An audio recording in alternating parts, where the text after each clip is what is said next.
Our first reading for children's talk is taken from the work, Gospel of Matthew.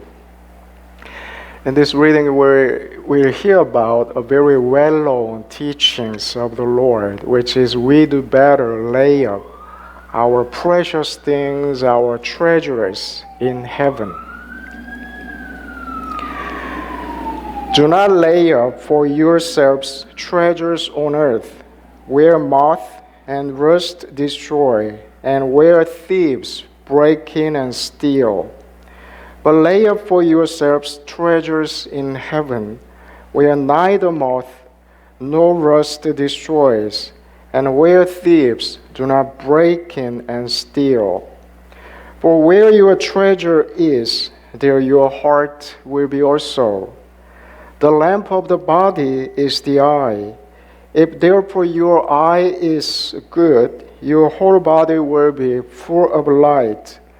But if your eye is bad, your whole body will be full of darkness.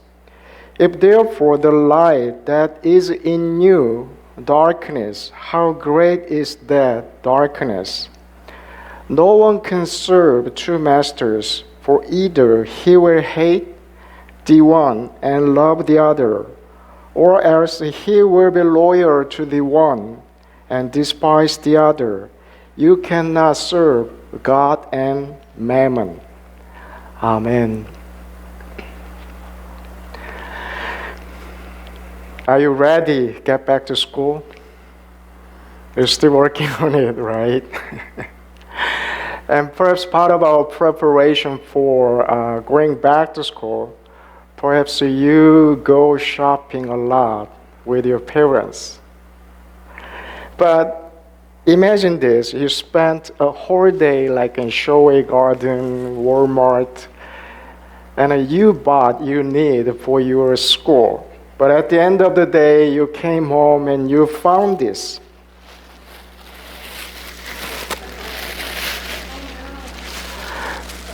But unknowingly, you still have those receipts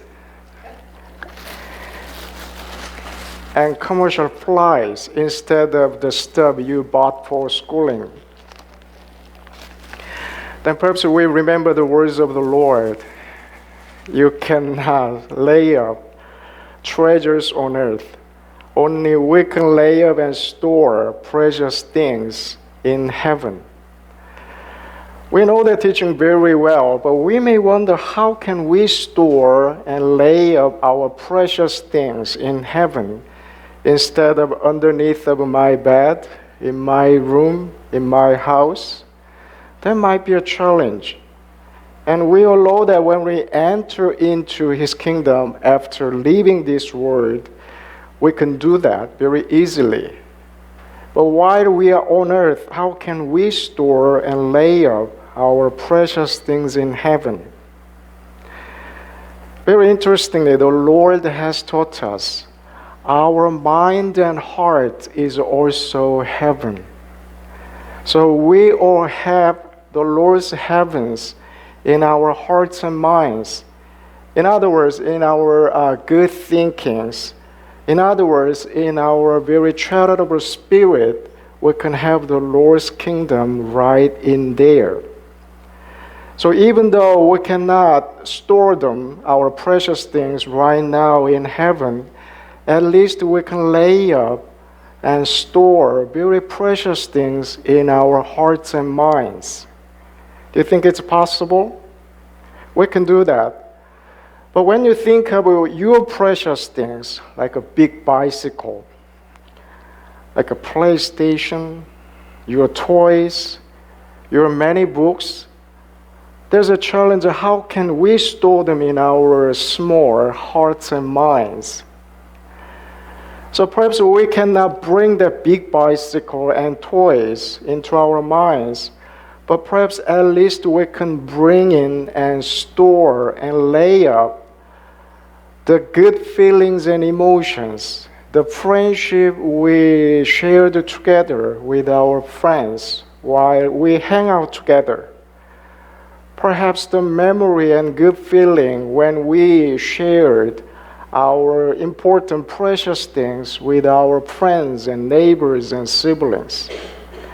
And when we are very listening to well the teachings from the Word and the words from parents and teachers, all the great memories and charitable spirit and our understanding of the Word, we can cherish them in our heart and minds. And later when we leave this world, when we become the Lord's angels, and when we enter into the Lord's kingdom, we can bring all those precious things with us. And the Lord has guaranteed that we will not lose anything. The Lord will preserve, the Lord will keep all those precious treasures so that we will take them, everything, with us. But if we just focus on those material things, and if we just think about the fun in this world, perhaps we may lose the important teaching and point. And when we have those great moments with the family members and with the friends, when we share great things together, we need to think of the Lord, because He has given all these things, fun things, great enjoyable things, He has given us freely. So while we're enjoying something in our life, in our daily life, we also need to turn our thoughts and minds to the Lord, and we need to be thankful. Because the Lord has warned us again at the end of our reading, we cannot worship, and we cannot respect, and we cannot serve the Lord and at the same time the mammon, which means some of our possessions, our money, our material precious things. We cannot serve them together, because eventually we will hate one and we will love the other. And eventually we will be loyal to only one, but at the same time despise the other one. And we need to put the Lord above all these, even fun things and great things in this world. And in this way, we can store precious things in our hearts, and also at the same time, we can serve only the Lord above all other things. Amen.